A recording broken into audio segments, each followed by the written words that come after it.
So let me tell you a quick story. A few months ago, a family reached out to us on our website and they were interested to find out would a ROVI X3 fit through the doorway and entranceway into their younger son's home that they wanted to visit to see their new baby. They were going to be traveling all the way from North Carolina all the way up to North Jersey, and we wanted to lend a hand and determine whether or not that would be something that would be able to be done.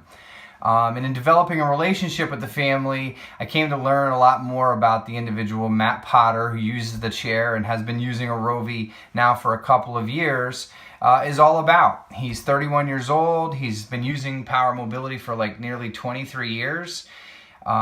He's a graduate of Wake Forest. He's got a fantastic sense of humor, but he's also a very accomplished lecturer, consultant, and also an advocate on behalf of individuals with disabilities. So much though that in 2017, Disability Rights North Carolina recognized Matt as their champion for equality and justice. So you can see a little bit more about that video right here about Matt, get some more background on him. But I was excited to have the opportunity to travel to North Carolina, sit down with Matt and interview him and really get in his own words so that I could share it with others why he selected the ROVI X3 out of all the other chairs at the seating clinic. Check it out. Thank you for taking a few minutes and getting off the road and meeting with me and sitting down with me.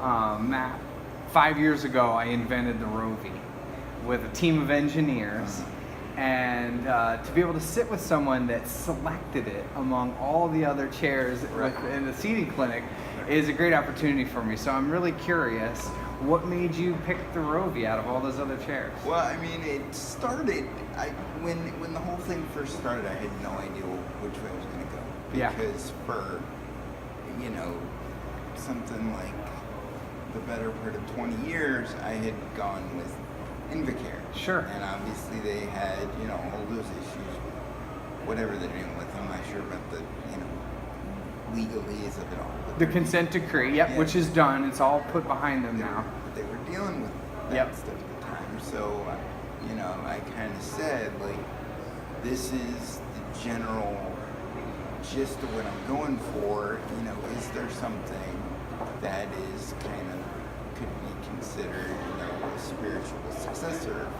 Sure. Or something to that effect. And so the guy from the wheelchair supplier said, yeah, it's a small company, but, you know, they have a lot of the same sensibilities, a lot of the same, you know, technology, so on and so forth. Yeah. So, you know, I was leaning that way, but I didn't know for sure. And when I went and tested out all the different chairs in the clinic, it was the chair that felt most quickly like an extension of my own body, which is exactly what a wheelchair, in my opinion anyway, should feel like. It should feel like you're not really driving anything. It should feel like an apparatus that's just an extension of, you know, what you're trying to do. And everything with the turning and just the way that the motor, you know, engages and disengages and everything was the closest I could get. And now, you know, a couple of years in, it's just like any other chair I've ever had, in the sense that it feels like an extension of my body, and it was fully customizable, and it had, you know, so many different options and so many different pieces that could be modified without having to completely, you know, overhaul the thing from the very beginning. And so that sort of modular experience, I think, is another part of what really gravitated me towards. Yeah. Well, it's interesting to hear you say that, because that's one of the nicest compliments anyone's ever told me about the chair. Because what we did was different. I've been in the business for 21 years professionally, but I've lived in this industry my whole life. I want to show you a picture of something that gives you some perspective of that. My mom in 1976 was diagnosed with a brain tumor that left her with hemiparesis and a severe seizure disorder. That's me when I was 4. So she was a single mom trying to raise me, a crazy 4-year-old.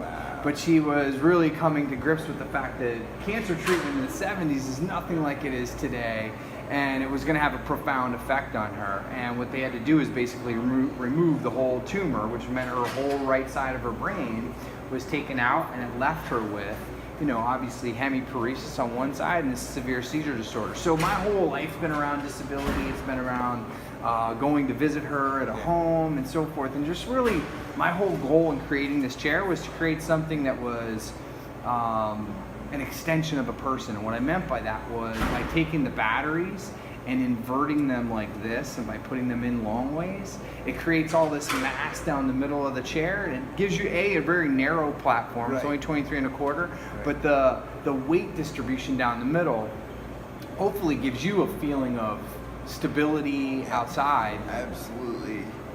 Even going up and down ramps, you know, as much as I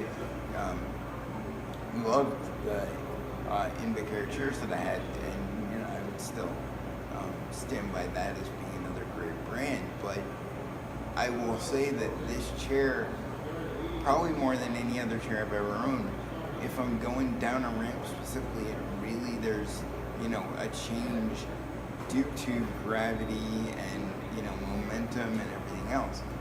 I probably feel more centered in this chair than any other chair I've ever owned. So it's interesting you should say that, because that I wouldn't have put 2 and 2 together like that. Yeah. But that is the way that it feels when you're using it, and I guess that's how it works from, you know, a physics standpoint.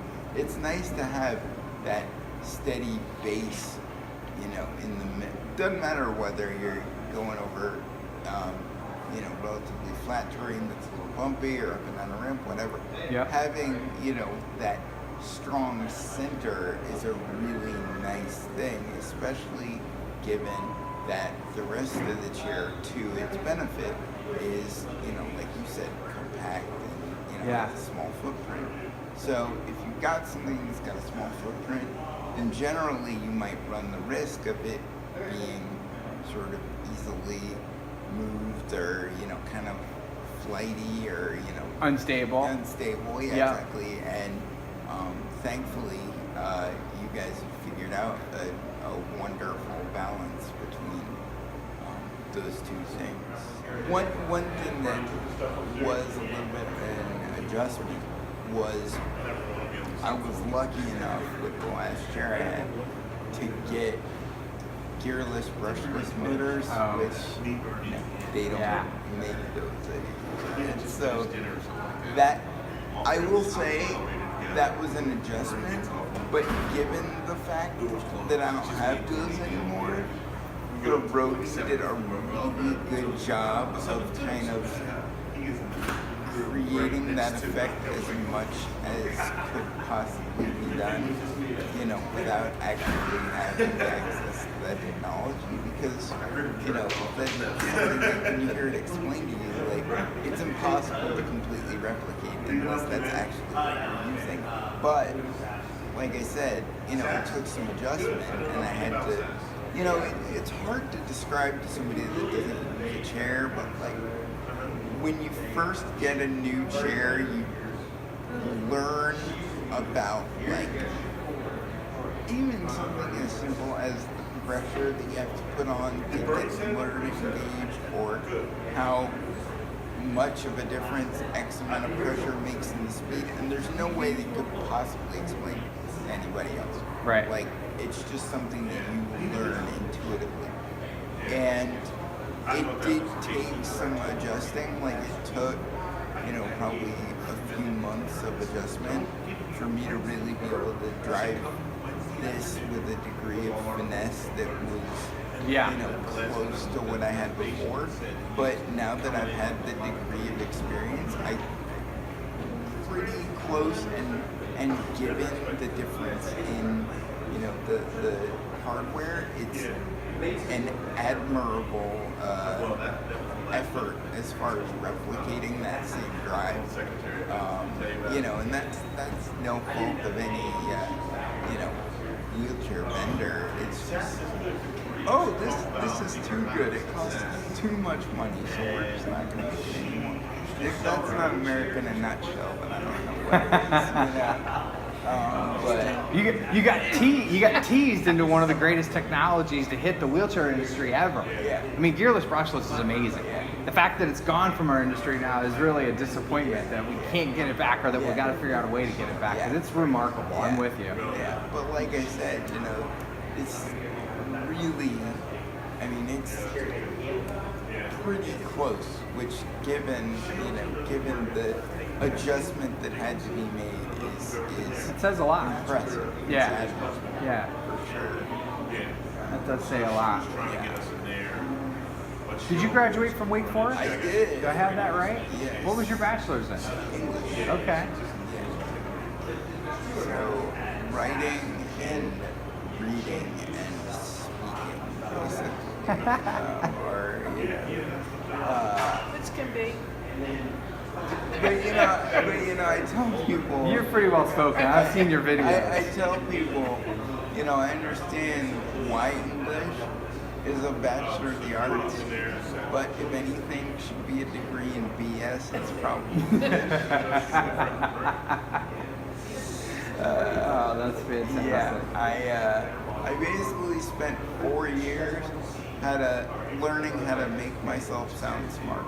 That's basically what a degree in English is, let's be honest. So, yeah. That couldn't have been too hard. You're a pretty smart guy. Well, I don't know. Depends who you ask. Well, this is great. I'm really excited to meet you. I appreciate you taking some time out to come and meet me and to hear your story a little bit. It's really important. So thank you. Thank you. All right, awesome. Just gonna cut So this. why are you in